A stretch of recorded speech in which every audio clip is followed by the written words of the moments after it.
Hi everyone, and welcome to Mom Talks. I hope, if you're in the St. Louis area, I hope you're all ready for the snow tonight, and if you're watching from somewhere warm, take me with you.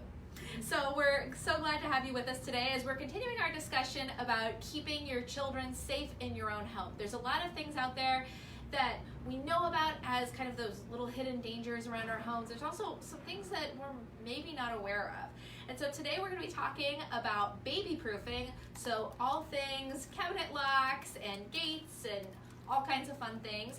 And to join me here, I have Libby. Hi. She is one of our educators here at Safety Stop. She's also one of our technicians, and she's lovely and wonderful. Thank you. And so can you, for starters, just tell us a little bit about what resources are here at Safety Stop for baby proofing, just to get us started? Right, so we offer a home safety consultation here, and that's by appointment.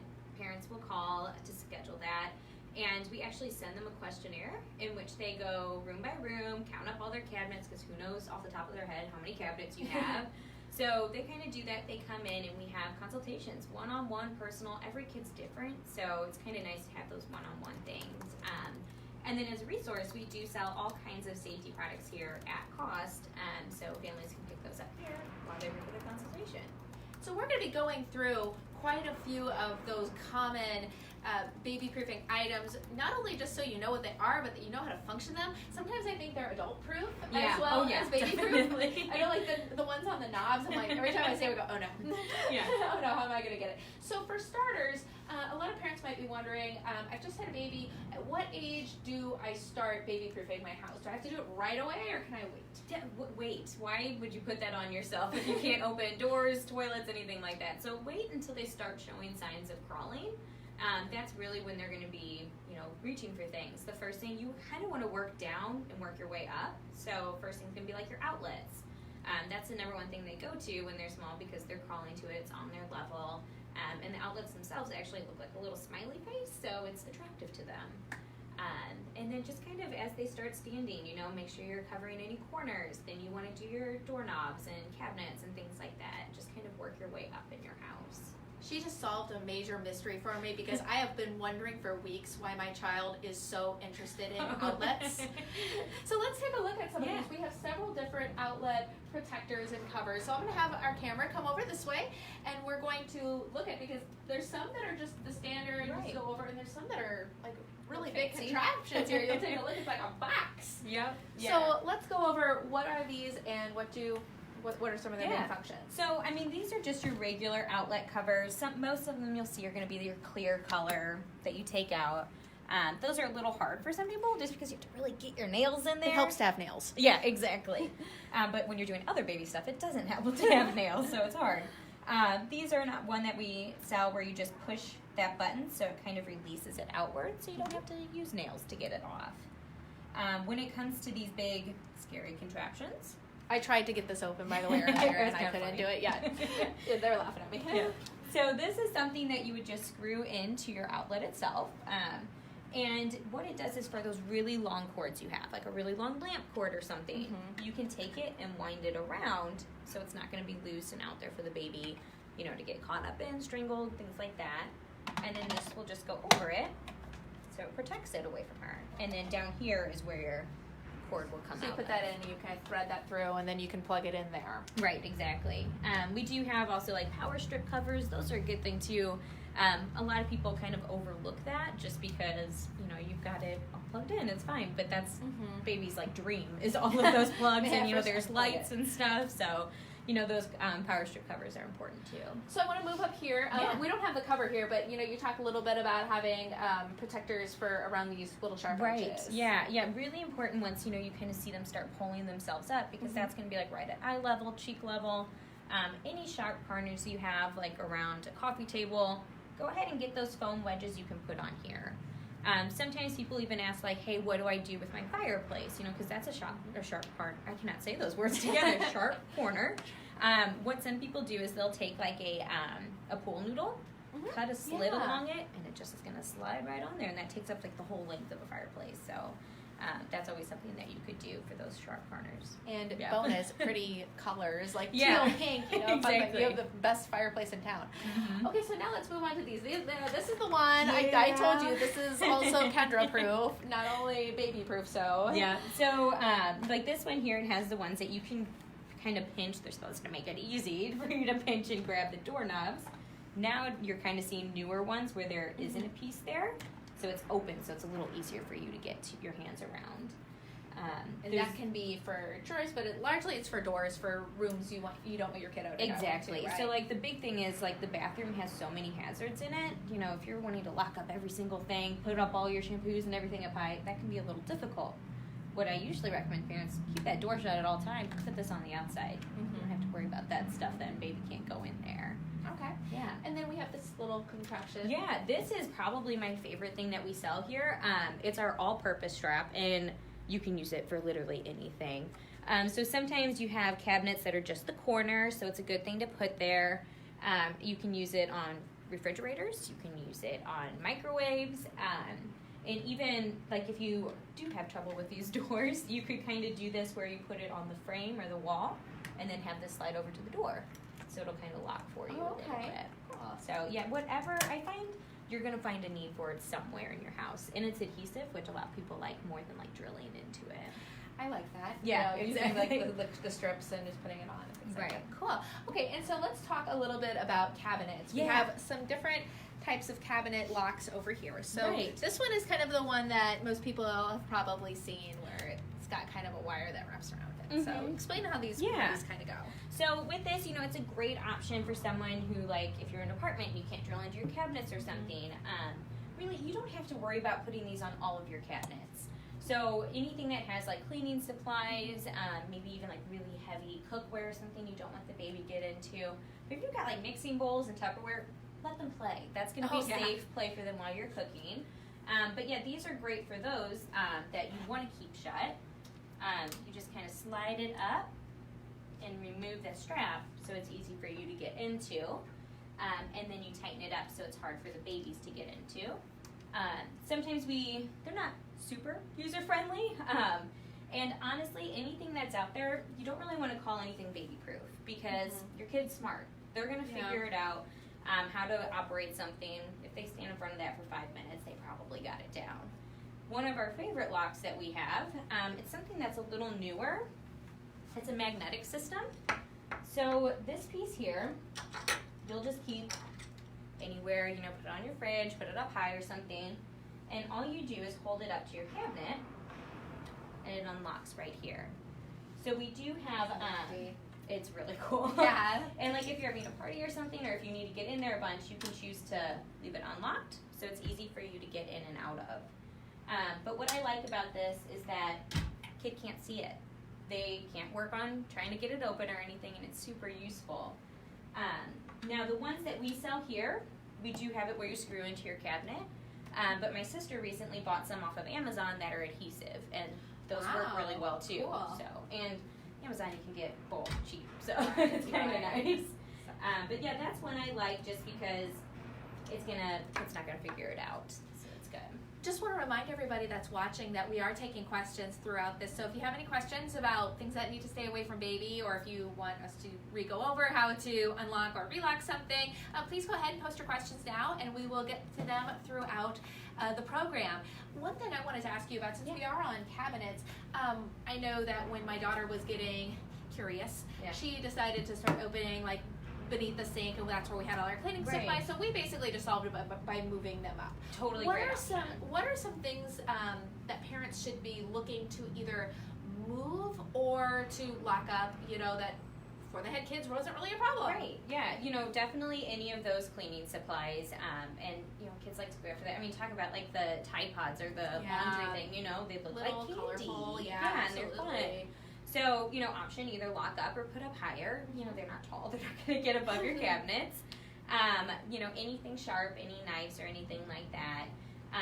And especially anything that, like medicines. You know, you might have kept that low or even kept it in your purse or something. Babies are super curious. They're going to go into your purse and find those. So definitely want to lock that up. And I did notice, I remember one time my daughter grabbed vitamins and just was shaking them just because, you know, It sounds fun. they make a sound. And then, you know, they were safely locked and everything. But, you know, that kind of opened my eyes to, okay, you know, these need to be moved up into the cabinet. They're not safe anymore in the basket below my sink. Right, exactly. We do have a questions. What are some other common areas in the home that should be a baby-proofed and that people don't often think of? Well, you know, you were talking about in your parent consultation that you have them go room by room. What are some different things? So, you know, something that we talk about is like your garage. You know, even, you know, if you have it where the door's shut to baby can't go in it, great. But, you know, there are times where you're outside and baby might be out with you, you know. Same thing with that. Take up all of the things that would be dangerous. That's a good spot. We talked about bathrooms. That's your really big number one spot. And we have a simple solution. Shut the door. You know, and just anything like that. One spot that we want to talk about too, again, is the outside. We talk about, you know, making sure if you have a pool, you know, fence that if you can. Koi ponds, a lot of people don't think about that. That's a great option as well. Even the big, like, waterfalls or bird feeders or something like that. And that's just going to be really important. You know, if you not misplaced, if you can't find your child, that's going to be your first spot you always want to check is any body of water. No, one thing that we were talking about before we went on, and you brought up to me, I have 2 dogs, and she said, where's your dog food? Where's your dog bowl? And I went, oh my goodness. So talk about a little bit about that. There are dog lovers out there. Yeah, dog I gave Kendra a bit of a heart attack with that. I went home and I like moved the bag and I was like, how heavy is this? Could she pull this over? And it's amazing what the power of suggestion will do. Yeah, and I mean, your kid sees your dog, they love your dog, they're going to try to imitate what they do, which is put their face in that food bowl and eat it. So, you know, ways around that, you know, you could feed your dog wherever the baby isn't allowed to go, like any gated off area or something like that. That's a great option. Change the food time schedule. So either feed the baby or feed the dog while baby's asleep, or if you have baby in the high chair eating, those are good times to go about that too. And again, make sure it's in like a, you know, either up higher or in like a Rubbermaid container or something where you can close it off to where baby can't get into. I have a daughter who's very interested in dog food, and she likes throwing it, she likes eating it, not recently. So here, like I said, dog moms, I'm with you here. It happens, yeah. So you mentioned gated off areas, so you do have a few gates over here, so let's go ahead and take a look. Now, when I think of gates, I usually think more of when your kiddo is starting to walk. Should that be kind of your decision, or should it come before that? Even crawling, honestly. Wow. Because, you know, you have to think about even going up the stairs. Your baby's crawling, they're exploring, that's going to be part of it. They think that that's their surface that they continue up. And again, any area that you just, you know, you don't, it's going to be a huge hassle to baby-proof and you don't want them in, go ahead and block that off. A good thing that a lot of parents do is they'll kind of put a baby gate outside of the baby's nursery. So you know inside the nursery you've done the biggest work to make sure that that place is safe. So that's a great place for them to play in. So you don't have to worry about them crawling out into the hall and escaping somewhere. Now we do have 2 gates here that I kind of want to talk about, that they're a little distinct. This one here is a tension one. Great, easy to use. It is tension to the wall, so this is a great option for any ground level. Or even on the 2nd story, just make sure you don't do it at the top of a staircase, because our kids are strong. They lean against this, they could fall down the stairs. It's not that strong, the gate itself. Now at the top of the staircase, you could use one like this, in which it actually, you screw into the wall. And this one can open like a gate if you'd like. That's something that you would want to use at the top of the staircase because of those screws. You could also use it anywhere in your house too. Because, you know, it's kind of tempting to not take it down and just jump over it, and I'm kind of small, so I fall a lot. So this is like an option that I like with a door, because it just is a little easier and probably safer for me here as well as a kid. Yeah. Someone who has done the same thing and it's not pretty sometimes for us. Exactly. So one thing, you know, we were actually talking about this in our office the other day is, what age can these come down? I mean, these can be kind of obtrusive things in your house. Right. Is there a specific age where they can just come, you know, forget it, baby proofing is over, you're not a baby anymore? Yeah, so there isn't a specific age really. You know, I'd love to say age 3, go ahead and do it, but we can't. Every kid is so different, and that's why we do our one-on-one consultations. Some babies even don't even care to get into anything. But really, it's going to be a time once you kind of notice they're not showing any interest in getting into what you have, child-proofed, or if you're able to reason with them. Really explain the dangers of something and why we don't want to do those or the hazards. So once you kind of realize that in their maturity level, that's where you'll realize it's good. And adult supervision. Test it out, see how it goes, and then a few months before you really decide, okay, we can take it off. Take that. Yeah. Sure, it's no fun to go back and have to do that again. No. So we do have another question. Is there a phone number I can call to set up an appointment with safety staff? Yeah, so you would just call 314-454-KIDS and select option number 3.